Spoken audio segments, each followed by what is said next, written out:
Welcome to the Deep Dive. We're here to give you those crucial, actionable insights you need, pulled from deep within the research. Today, we're zeroing in on a product that's, well, it's a giant in the market, but also stirs up a lot of debate. Monster Energy. You've got this fundamental clash, right? On one hand, it's a massive global FMCG brand, drives huge revenues for distributors, importers. You see it everywhere, certainly growing fast in markets like Vietnam. A real powerhouse. But then you look at the clinical studies, the public health data, and it paints a, frankly, pretty alarming picture about the risks. That's exactly the tension we're digging into today. Our aim is really to equip you, whether you're a wholesale buyer, a distributor managing imports, with the full, unbiased story. Both sides of the coin. Precisely. You need to understand the consumer demand and what makes this stuff fly off the shelves, but just as importantly, you need the hard facts on its documented health profile. So you can make smart, responsible business decisions about sourcing, marketing, inventory, the whole chain. Yeah. So just to kind of set the scene, let's pull out some key numbers that really frame this whole conversation. We're talking about a single 16-ounce can, okay? That's packing 160 milligrams of caffeine. 160 milligrams. Okay. And crucially, the original formula has 54 grams of added sugar. 54, that's a lot. It's a huge amount. And maybe the statistic that really underscores the public health side of this. Data from the U.S. showed emergency room visits linked specifically to energy drinks actually doubled between 2007 and 2011. Wow, doubled in just 4 years. Doubled, yeah. And that kind of steep increase, it signals there's a systematic issue tied directly to how these products are made and consumed. That doubling stat, it's not just some footnote, is it? Yeah. It feels like a major red flag, a measurable spike in health crises directly tied to this category. Absolutely. It highlights why full consumer awareness is vital. And for our audience today, it underscores the critical need for, rigorous supply chain due diligence. Especially thinking about the sheer volume needed, right? When you're sourcing high turnover products like this, maybe from major export hubs like Ho Chi Minh City in Vietnam. Exactly. The scale demands clarity and reliability. Okay, let's get into it then. Let's unpack the details, starting with the hard facts. What exactly is inside that can? What's the chemistry here? Right. Let's start with the big one. Caffeine. The caffeine overload, as some call it. Yeah, it's definitely the defining feature. 160 milligrams in a 16-ounce can. I mean, this is engineered for maximum immediate impact. It's a rush designed to, often overwhelm the system pretty quickly. Okay, 160 milligrams. To put that in perspective for people, how does that stack up against, say, coffee or other drinks? Good question. So your standard 8-ounce cup of regular brewed coffee, that's usually around 95 milligrams, give or take. Okay. And if you look at something like an 8.4-ounce Red Bull, that's about 80 milligrams. So Monster in one can is delivering roughly double the caffeine of that smaller, very common competitor. Double in one serving. And it's the concentration that's key here. It's not like sipping coffee over half an hour. This is designed for a rapid saturation of your central nervous system. It hits fast. Right. Not a gentle lift, more of a jolt. Exactly. And that concentration makes the comparison to the FDA's daily recommended limit really stark. They suggest healthy adults stick below 400 milligrams a day. 400 milligrams total. Yeah. So just 2 standard cans of Monster gets you to 320 milligrams. Which doesn't leave much room at all. Barely any. Only 80 milligrams of wiggle room before you hit that safe threshold. And think about it, most people have other little bits of caffeine during the day.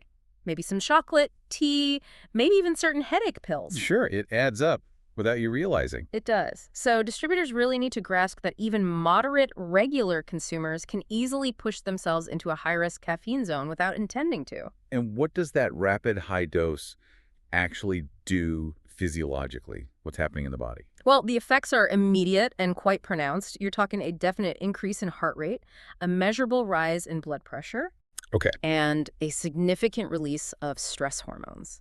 Things like cortisol, adrenaline, the fight or flight stuff. And unlike coffee, which might metabolize a bit slower for some people. Right. The energy drink effect, because of that concentration and often other ingredients we'll get to, can hang around much longer. We're talking 4, 5, maybe even 6 hours of stimulation, which can seriously mess with your sleep patterns and just general bodily function. That leads into the dependence issue, doesn't it? Oh, absolutely. This is fascinating, but also, commercially complicated. That high concentration fuels a cycle of dependence. How does that work biologically? Your body adapts pretty quickly. It builds tolerance to caffeine by actually increasing the number of adenosine receptors in your brain. Adenosine makes you feel tired, caffeine blocks it. More receptors mean you need more caffeine to get the same blocking effect. Ah, so that initial 160 milligram kick doesn't last. Not for long if you drink it regularly. Soon you might need 240, maybe 320 milligrams just to feel that same level of alertness or even just to feel normal. Which sounds like a classic dependence cycle. It is. You get trapped. Disrupted sleep leads to daytime fatigue, which leads to needing another energy drink. Then comes the inevitable, often quite harsh crash when the caffeine wears off. Prompting you to reach for another can. Exactly. It guarantees repeat purchases, high volume, great for sales turnover, obviously, but pretty detrimental for long-term consumer health. This brings up a really serious point for distribution, especially thinking about who's buying these drinks. There's a lot of youth appeal. There is, and that's where it gets particularly concerning. Because the American Academy of Pediatrics, for instance, has very clear advice. They recommend adolescents limit their total daily caffeine to 100 milligrams. 100 milligrams max. Or even better, avoid these high caffeine energy drinks altogether. Their bodies, their cardiovascular systems, their nervous systems are still developing. They're just more vulnerable. And a single 16-ounce can has 160 milligrams. So one can blows past that AAP recommendation by 60%. Correct. Which raises a tough ethical question for distributors, doesn't it? How do you market this responsibly? How do you ensure labeling is clear, especially when the product itself poses a known heightened risk to a very significant and, let's be honest, lucrative part of the consumer base? That's a liability tightrope to walk. Yeah. Okay, let's shift from the stimulant to the other big hitter, sugar. Right. The sugar shock, you could call it. And in the original Monster formulation, it is genuinely shocking. We're talking 54 grams of added sugar in that one 16-ounce can. 54 grams. Can you help visualize that, like in teaspoons? Yeah, it helps to picture it. 54 grams is roughly 13.5 teaspoons of sugar. 13.5 teaspoons dumped into one drink. Yep. It's an amount most people would physically recoil from if they had to stir it into their coffee or tea themselves. But in a cold flavored beverage, it goes down easily. And how does that stack up against daily health guidelines? It completely blows them out of the water. The American Heart Association, for example, recommends women stick to no more than 25 grams of added sugar per day. Men, no more than 36 grams. Okay, 25 for women, 36 for men. So one can of original Monster pushes a woman 150% over her entire daily limit. Wow. And a man goes 50% over his daily limit in a single serving. That is, by definition, a metabolic overload. What are the long-term consequences? What's the metabolic cost of that kind of regular hit? It's steep, and it's well documented. Consistent high sugar intake like that significantly increases the risk for type 2 diabetes. How does that pathway work? That massive rapid sugar influx forces your pancreas to work overtime, pumping out huge amounts of insulin to try and manage it. Over time, your body's cells can become resistant to that insulin signal. They don't respond as well. Leading to impaired insulin response. Exactly. And chronic high blood sugar levels, which is the hallmark of type 2 diabetes. Beyond diabetes. Oh, absolutely. The immediate issue is that any excess sugar your body can't use right away for energy gets processed, largely by the liver, and converted directly into stored fat. So it contributes directly to obesity, unwanted weight gain. Okay. But the damage isn't just about weight. There's significant cardiovascular strain involved, potential for long-term damage to heart muscle. Plus, high sugar intake promotes chronic inflammation throughout the body. And don't forget, dental health cavities, gum disease, that's a definite risk too. Reduced bone density has also been linked over time. You mentioned the original formulation. What kind of sugar is typically used? Does it matter? It often uses high fructose corn syrup, HFCS, and yes, it might matter. While chemically similar to regular sugar, some research specifically links HFCS to increased inflammation and higher metabolic risk factors. But HFCS specifically? Partly because of how it's metabolized almost entirely by the liver. There's also evidence suggesting it might bypass some of the normal appetite-regulating signals in the brain, meaning you drink it, get the calories, but your brain doesn't register the same feeling of fullness or satiety. Which could lead to consuming even more calories later on. Potentially, yes. It might disrupt those natural feedback loops. This high sugar content obviously became a target for health advocates and regulators. which led to The rise of the sugar-free options, like the Monster Zero Ultra line and other ultra variants, this was a crucial market innovation. commercially very important. Hugely important. They swap out the sugar for artificial sweeteners, typically things like sucralose, acesulfame potassium, or ACE-K. And the benefit there is clear, right? No sugar spike, no massive calorie load. Correct.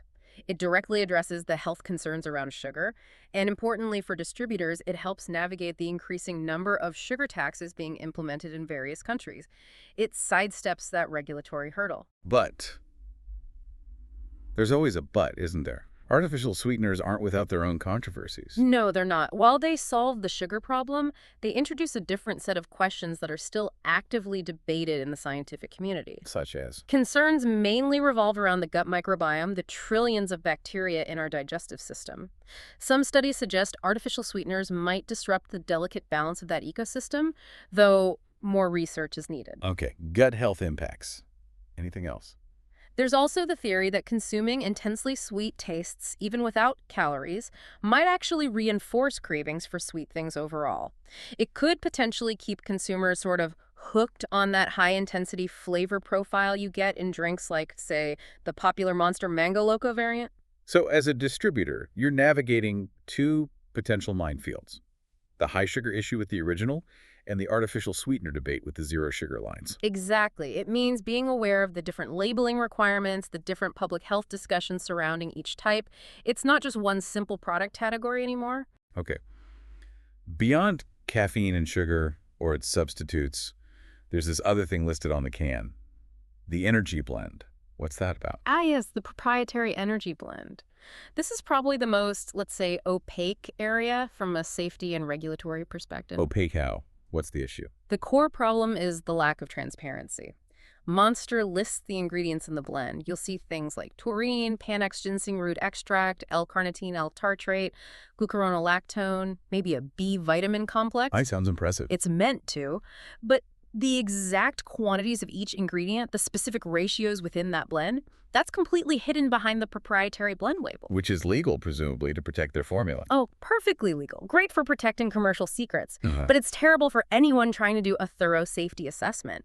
Consumers, doctors, and critically for our audience, regulatory bodies handling import and export, they can't know the precise dose of each component. How does that lack of transparency cause problems for, say, an international distributor? Well, it directly hinders proper evaluation.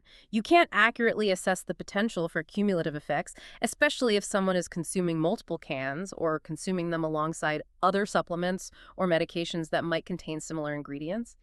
It raises real questions about meeting import disclosure rules in some jurisdictions. Are you really declaring everything accurately if the blend's composition isn't fully known? And there can be hidden ingredients too, right? Or hidden amounts. Yes, particularly hidden stimulants. The source material we reviewed flags guarana extract as a common component in these blends. And guarana. Guarana is a plant extract that naturally contains caffeine, sometimes quite a bit of it. But the caffeine from the guarana is often not included in that main 160 milligrams number prominently displayed on the front of the can. So the total stimulant load could actually be higher than advertised. It could be materially higher, yes, which creates a significant vulnerability for distributors regarding potential consumer misrepresentation claims or labeling disputes with regulators. You're selling something potentially stronger than the main label implies. Okay, let's touch on the ingredients in the blend. Do they actually do anything? Taurine, L-carnitine. That's the other question mark. Their efficacy at the doses likely found in a beverage is debatable. Take taurine. What is it, and does it boost energy? Taurine is an amino acid. It does play roles in nerve transmission, muscle function. Some studies using very large therapeutic doses show potential benefits for certain conditions. But the relatively small amounts you get in an energy drink, unlikely to provide any significant performance enhancement beyond what the caffeine and sugar are already doing. So, mostly for show. Largely, yes. It sounds technical and beneficial on the label. Same logic probably applies to L-carnitine L-tartrate. It's often marketed for boosting metabolism, burning fat. Does it? Most credible studies showing any effect use doses far, far higher than what you could reasonably fit into a can of soda. Again, it serves more as label dressing, enhancing the perception of a functional energy-boosting product without necessarily delivering major clinical benefits at that dose. What about Panax ginseng? That has a long history. It does, in traditional medicine, often associated with vitality and stamina. But the effectiveness of ginseng really depends on the quality of the root, the extraction method, and a standardized dose. In a mass-produced proprietary blend, it's highly unlikely you're getting a consistent, clinically relevant amount. Its inclusion is more about supporting the marketing story of energy and vitality. And the B vitamins, B2, B3, B6, B12, they're often highlighted. Surely those are good. Well, B vitamins are essential for energy metabolism in the body. We need them. But the idea that loading up on massive extra amounts gives you more energy is largely a myth unless you're actually deficient. So taking huge doses doesn't supercharge you. Not really. Your body generally just excretes what it doesn't need. Plus, chronically taking excessive amounts of some B vitamins, like B6 for example, can actually lead to negative side effects over time, things like skin flushing, or in really extreme prolonged cases, even peripheral nerve damage. And again, the proprietary blend hides the exact amount, so you don't know if you're getting close to those potentially problematic levels. Precisely. It's that lack of transparency again. Okay, so we've got high caffeine, high sugar, or controversial sweeteners, and a mystery blend with questionable ingredients and hidden stimulants. Let's connect this to the documented health outcomes. You mentioned the ER visit data earlier. Yes, that's SAM-HSA data showing the doubling of energy drink-related ER visits, jumping from around 10,000 to over 20,000 visits in just 4 years in the U.S., is a critical piece of evidence. It shows these aren't just theoretical risks, they translate into real-world medical emergencies. What are doctors actually seeing when these patients arrive in the ER? What are the common symptoms? The presentations are predominantly cardiovascular. Clinicians report seeing patients with seriously high blood pressure hypertension, dangerously rapid heart rates, which is tachycardia, people complaining of intense chest pain and experiencing cardiac arrhythmias, meaning irregular heartbeats. These aren't minor side effects. These are serious heart issues. Absolutely. And digging deeper, that 2019 American Heart Association study brought up something particularly worrying. It specifically found that consuming energy drinks can prolong the heart's QT interval. Okay, let's pause there. The QT interval. Why is prolonging that specific electrical phase in the heartbeat such a big deal? What's the risk? It's a big deal because the QT interval represents the time it takes for the heart's main pumping chambers, the ventricles, to electrically recharge between beats. If that recharging period becomes abnormally long, it puts the heart in a vulnerable state. Vulnerable to what? Vulnerable to developing a specific, dangerous, and potentially fatal type of ventricular arrhythmia called torsades de pointe. It's a rapid, chaotic heartbeat that can lead to sudden cardiac arrest. So this technical finding directly links these drinks to an increased risk pathway for sudden cardiac death. From a product liability standpoint, that's about as serious as it gets. Wow. Okay. Beyond the direct heart effects, what about neurological impacts? Also significant, that high stimulant load acts as a potent anxiogenic, meaning it tends to generate or worsen anxiety. So it can trigger anxiety. Definitely. Clinicians frequently see patients presenting with severe anxiety symptoms, sometimes full-blown panic attacks. Also, extreme restlessness, agitation, persistent and debilitating headaches, and significant problems with insomnia. And then there's the issue of mixing these drinks with alcohol. That seems incredibly common. Frighteningly common, yes. And it's perhaps one of the most reckless ways these drinks are used. Why is that combination so dangerous? Because caffeine is a central nervous system stimulant, and alcohol is a depressant. The caffeine works to mask the typical sedative effects of alcohol.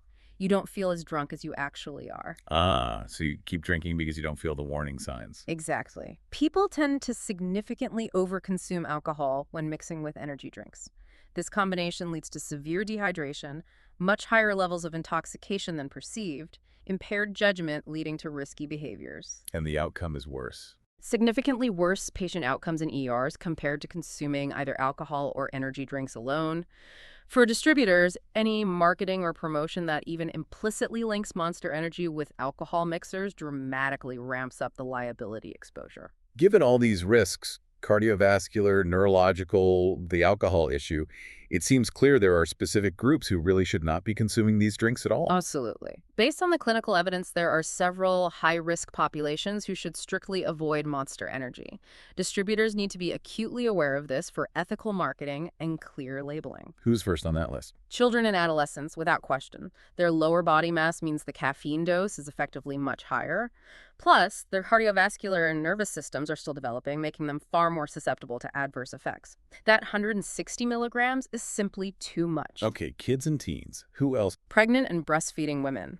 High caffeine intake during pregnancy is strongly associated with increased risks of miscarriage, low birth weight, and potential issues like irritability and sleep disruption in newborns via breast milk. It's an unacceptable risk. Makes sense. Next, individuals with any pre-existing heart conditions. That includes high blood pressure, known arrhythmias, structural heart problems. The powerful stimulant effect poses a direct threat of triggering dangerous irregularities, blood pressure spikes, or potentially catastrophic cardiac events. So anyone with heart issues, stay away. Definitely. Fourth group, people suffering from anxiety disorders. As we discussed, caffeine is known to amplify anxiety symptoms. It can make existing anxiety much worse and can even interfere with the effectiveness of prescribed anxiety medications. Right, counterproductive.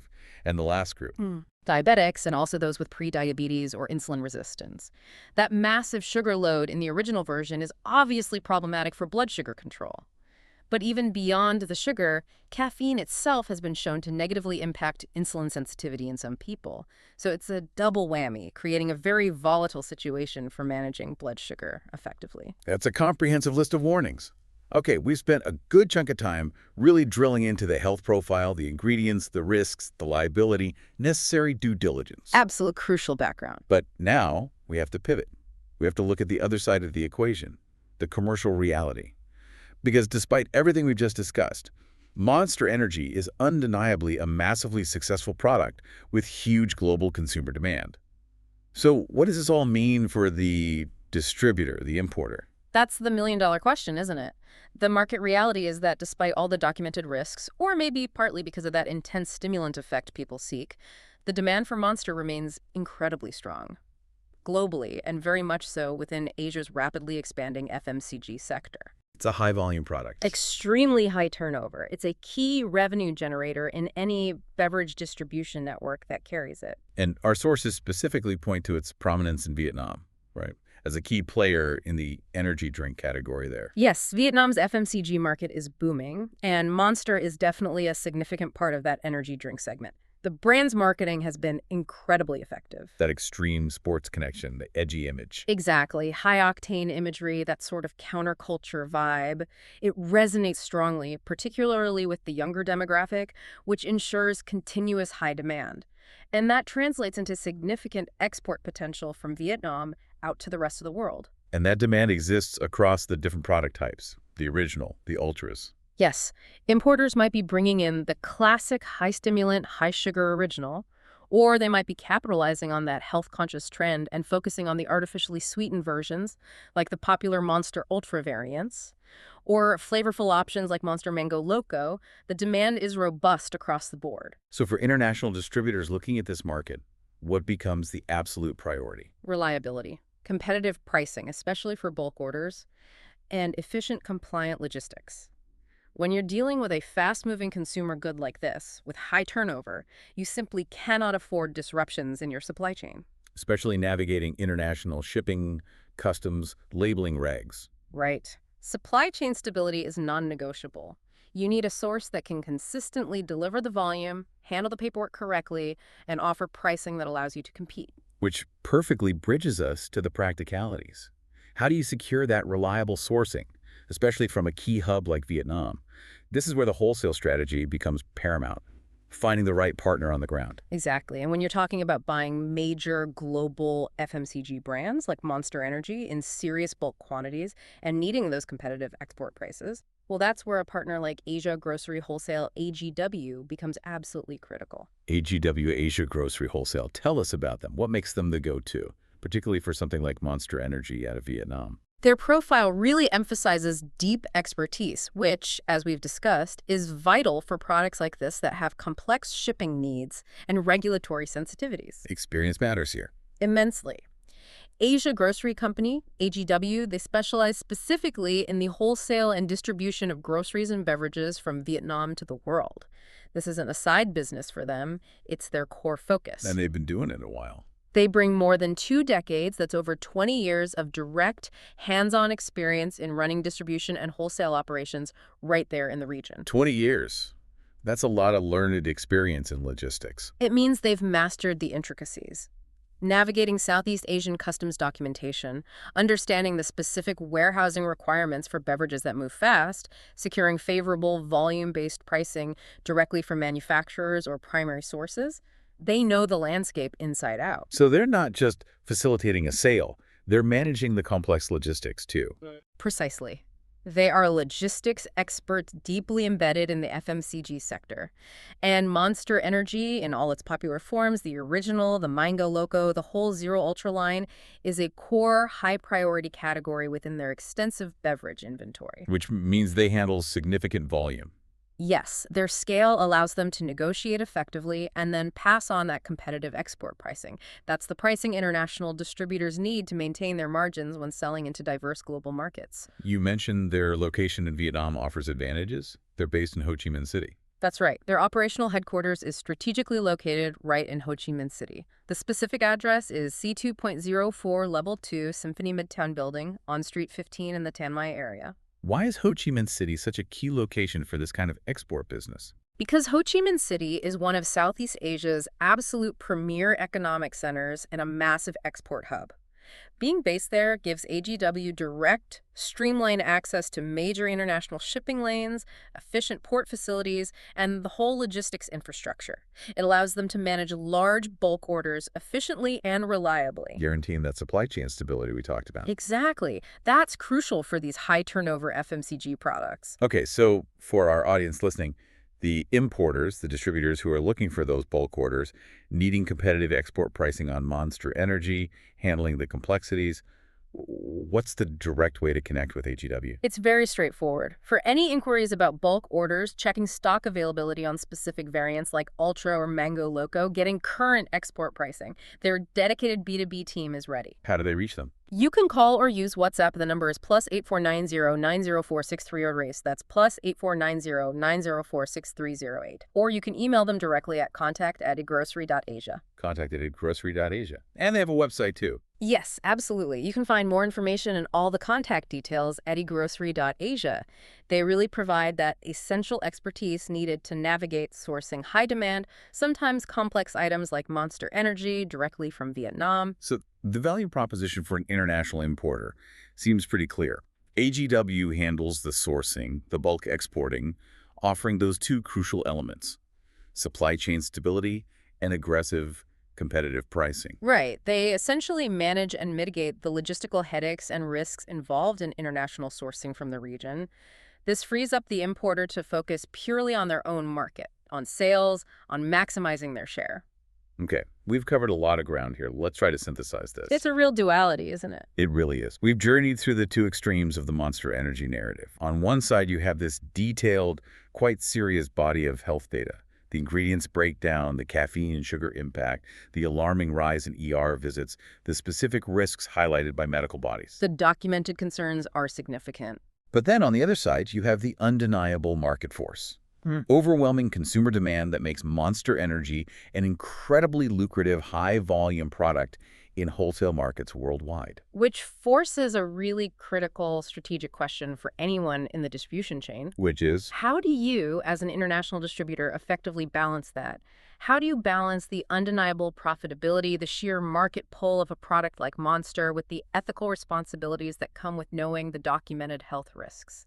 Especially concerning those vulnerable groups we discussed, and issues like the hidden stimulants or misleading potencies. It's not just about shifting boxes from A to B. Not at all. Truly strategic, responsible distribution in this space requires more.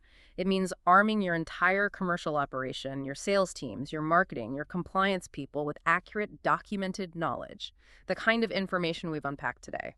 Knowledge that informs everything from labeling decisions to marketing campaigns to how you handle customs declaration. Exactly. It's about making informed choices throughout the chain. Informed strategic commerce. That sums it up well. So for those listeners who have absorbed the risk analysis and are now focused on capitalizing on those significant wholesale and export opportunities, for Monster Energy and other high-demand FMCG beverages out of Southeast Asia. The next step is clear. Connect with the specialists who live and breathe sourcing and logistics in that vital region. You can secure competitive pricing, arrange those large bulk orders for all the key Monster Energy variants. The original, the Ultraline Mango Loco, shipped directly from Vietnam. The place to go is egrocery.asia. Visit the website and get in touch with Asia Grocery Company, AGW, today. All their contact information, including that Ho Chi Minh City address and the crucial Tell WhatsApp number, plus 84909046308 is right there.